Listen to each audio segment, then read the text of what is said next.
la tristesse arrive, je sais tu es là, toujours près de moi.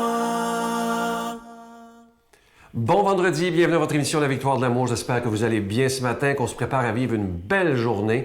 Vous savez qu'à tous les vendredis, on a ce privilège d'avoir avec nous la docteure Valérie-Julie Brousseau. Et je vais prendre quelques instants ce matin pour lui rendre hommage. Je ne sais pas si vous avez vu dans la presse, dans le journal du Saguenay, tout ce qu'elle fait pour les communautés religieuses, dans les infirmeries. Elle fait tout ça bénévolement pour leur bâtir des protocoles si le COVID-19 entre dans une communauté. Il y a beaucoup de personnes âgées, évidemment, de religieuses qui sont âgées, qui sont à risque. Et entre autres, au Saguenay, elle a aidé une communauté, les Antoniennes, je crois.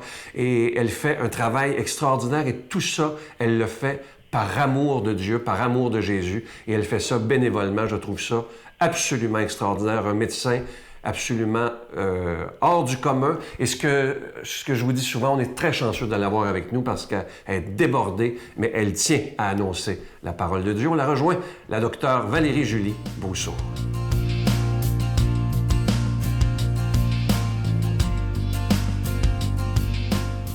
Bonjour, ici Dr Valérie-Julie Brousseau avec la chronique Nomade du désert. Je voudrais vous parler aujourd'hui de comment on célèbre ensemble à la messe. Nous avons tous souvent l'habitude d'avoir un petit prion en Église dans les mains, document précieux qui nous aide à ensemble pouvoir célébrer de manière en communion et unie. Lorsque j'étais pensionnaire chez les Sœurs franciscaines à Montréal, le matin, j'étais une des rares pensionnaires qui demandait à la religieuse ça pouvait bien me réveiller pour que j'aille à la messe. J'avais le privilège d'aller donc à la messe du côté des sœurs et j'étais la seule enfant qui était là. Évidemment, mes pieds ne touchaient pas encore à terre, assis sur le banc. Et j'avais pas de prière en église, j'avais pas de livre pour suivre. Alors, j'ai passé mes 2 années de pensionnat à aller me ballotter les pattes sur le banc d'église en écoutant la messe, sans avoir rien pour suivre. Je dirais que ces 2 années-là de messe sans rien poursuivre ont été vraiment formatrices pour moi et m'ont aidé à goûter profondément l'Eucharistie. La dimension la plus importante pour moi, c'est de comprendre que les mots qui sont dits par le prêtre n'ont pas à être des mots que moi j'ai à dire. L'important, ce n'est pas les mots qui sont dits, c'est l'accueil que je fais de ce qui est dit.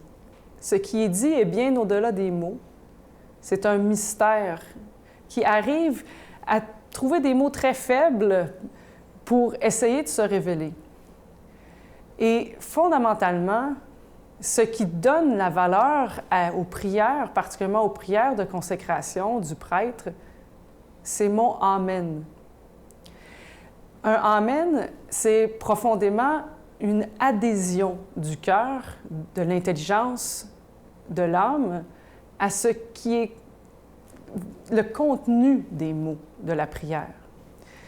C'est donc important pour nous d'écouter ce qui est dit, plus que de le lire, de le recevoir comme étant non pas une série de formules qu'on a répété ou que le prêtre semble répéter de façon mécanique, mais bien comme le vaisseau qui veut essayer de rendre un mystère infini présent pour nous et qui veut essayer de nous révéler chaque jour quelque chose de nouveau.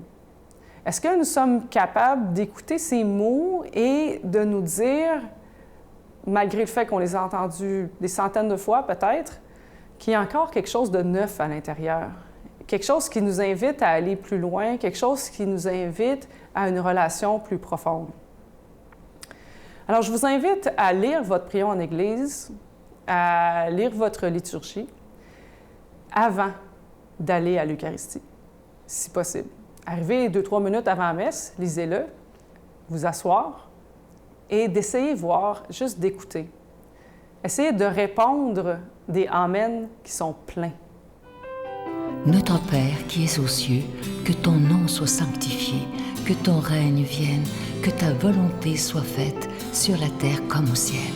Donne-nous aujourd'hui notre pain de ce jour. Pardonne-nous nos offenses comme nous pardonnons à ceux qui nous ont offensés.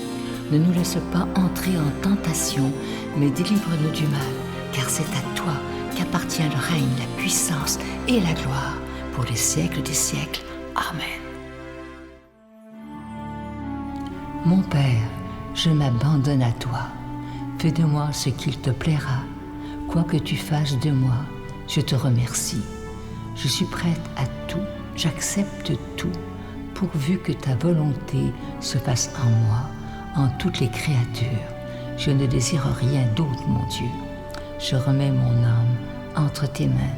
Je te la donne, mon Dieu, avec tout l'amour de mon cœur, parce que je t'aime, et que ce m'est un besoin d'amour de me donner, de me remettre entre tes mains, sans mesure, avec une infinie confiance, car tu es mon Père.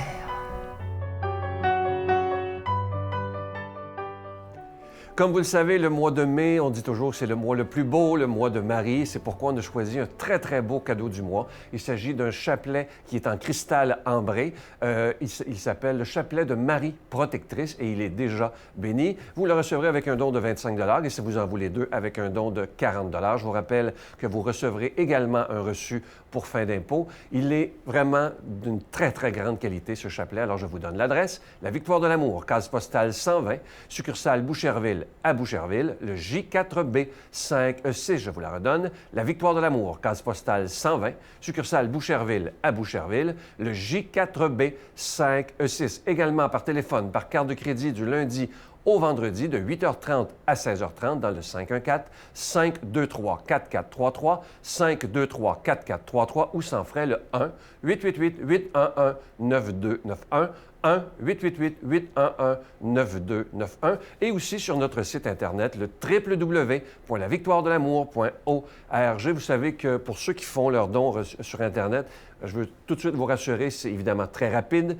et très sécuritaire, ne vous en faites pas. Je vous rappelle le magnifique cadeau du mois, le chapelet en cristal de Marie protectrice. Ce chapelet, il est déjà béni et il est d'une très, très grande qualité et vous le recevrez très rapidement. Je vais prendre le temps de vous dire merci de tout cœur de votre prière pour le ministère de la Victoire de l'Amour qui a déjà plus de 25 ans. Merci de votre soutien aussi financier afin qu'on puisse passer à travers cette période difficile qu'on vit tous présentement, évidemment. Mais je suis sûr que Marie nous aidera à passer à travers cette crise qu'on vit présentement.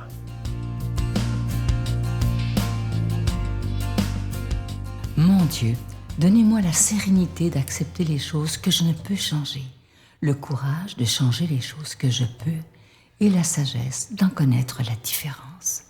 Amen. Aujourd'hui, la parole de Dieu est proclamée par quelqu'un qu'on apprécie beaucoup, l'abbé Éloi Giard.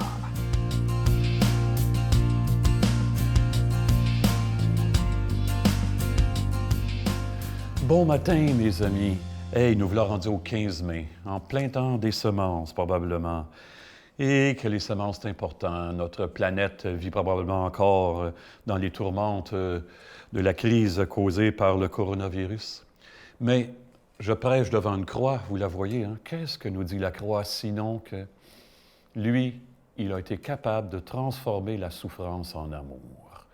On va creuser assez loin en nous. Qu'est-ce qui peut arriver dans ce monde? Eh bien, c'est un évangile hyper connu ce matin. C'est dans Jean, puis on va se laisser questionner dans ce sens-là. À l'heure où Jésus passait de ce monde à son Père, il disait à ses disciples, « Mon commandement, le voici, aimez-vous les uns les autres comme je vous ai aimés. Il n'y a pas de plus grand amour que de donner sa vie pour ses amis. Vous êtes mes amis si vous faites ce que je vous commande. Je ne vous appelle plus serviteur, car le serviteur ignore ce que veut faire son maître. Maintenant, je vous appelle mes amis, car tout ce que j'ai appris de mon Père, je vous l'ai fait connaître. Ce n'est pas vous qui m'avez choisi, c'est moi qui vous ai choisi et établi, afin que vous partiez, que vous donniez du fruit et que votre fruit demeure. Alors tout ce que vous demanderez au Père en mon nom, il vous l'accordera.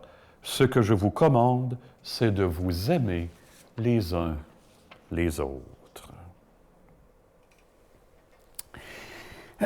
Connaissez-vous un bonhomme qui s'appelle Radamel Falcao? Ça vous dit-tu quelque chose? Probablement que non, à moins que vous soyez un maniaque de football, de soccer. Radamel Falcao, c'est un joueur professionnel d'origine, je pense qu'il vient de l'Équateur, si ma mémoire est bonne, et qui joue dans les ligues professionnelles en Europe. C'est un chrétien très convaincu. Et il évolue très bien, il performe très bien, il a compté des buts importants. Et vous savez, quand il fait un jeu ou un but important, savez-vous ce qu'il fait? Il lève son maillot pour montrer sa joie et c'est marqué en dessous une parole de Jésus, « Je vous appelle mes amis ». Puis là, il rebelle son maillot. Mais ça, c'est le fun, hein? Parce qu'on peut bloquer sur la parole « Aimez-vous les uns les autres, que je vous ai aimés », mais Jésus, il revient 2 fois « Vous êtes mes amis ». À un ami, on peut tout dire, hein? Un ami, on peut se fier. C'est ce qu'on a de plus précieux, hein? Eh bien, mon Dieu, que c'est le fun d'entendre ça. Est-ce qu'on se sent ami, proche de Jésus? Et j'interpelle les gens quand je préside des baptêmes à ce sujet-là.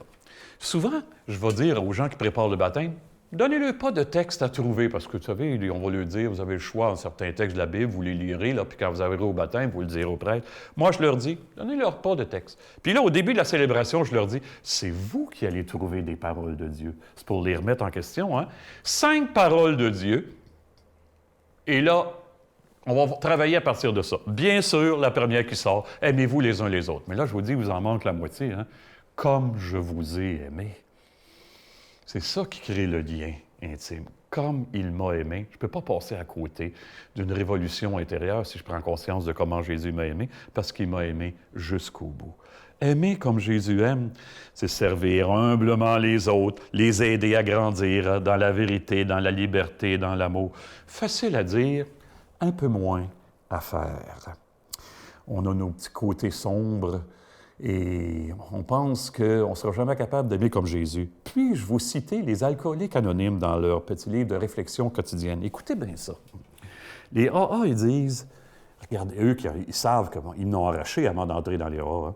Accrochez-vous à l'idée que, dans les mains de Dieu, votre passé noir est ce que vous possédez de plus précieux. La clé de la vie et du bonheur des autres. Avec cette clé, vous pourrez les sauver de la misère et de la mort.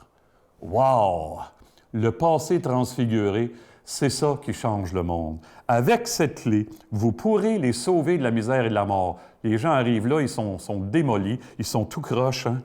Eh bien, on va demander ça à Jésus aujourd'hui. Je me souviens d'un ami qui accompagnait une femme qui avait vécu de terribles épreuves et qui avait profané le crucifix d'une manière épouvantable par raconter ça à mon ami. Hein? Puis mon ami lui a dit, ça là, c'était ta plus belle prière que tu ne pouvais pas faire à Jésus. La femme n'en revenait pas. Oui, parce que c'est à lui que tu l'as dit.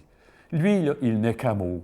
Peu importe ta pauvreté, ta révolte, là, il va toujours t'aimer au-delà de ça. Puis à partir de ça, tu vas pouvoir faire quelque chose d'extraordinaire. Bien, on demande ça à Jésus en ces temps difficiles. J'ai de la misère. Je ne sais pas où je m'en vais. Il y a des gens qui vivent des épreuves lourdes. Ils ne savent pas comment ils vont s'en sortir, là, hein, avec les temps que nous vivons. Eh bien, que ce qu'on a au fond de nous, ça soit transfiguré, le moins bon, ça soit transfiguré dans la bénédiction que Dieu nous offre aujourd'hui. Lui qui est Père, Fils et Esprit Saint. Amen. C'est le cas de le dire. Bonne vie. À bientôt, tout le monde. Je vous salue, Marie, pleine de grâce. Le Seigneur est avec vous. Vous êtes bénie entre toutes les femmes, et Jésus, le fruit de vos entrailles, est béni. Sainte Marie, Mère de Dieu, priez pour nous pauvres pécheurs, maintenant et à l'heure de notre mort. Amen.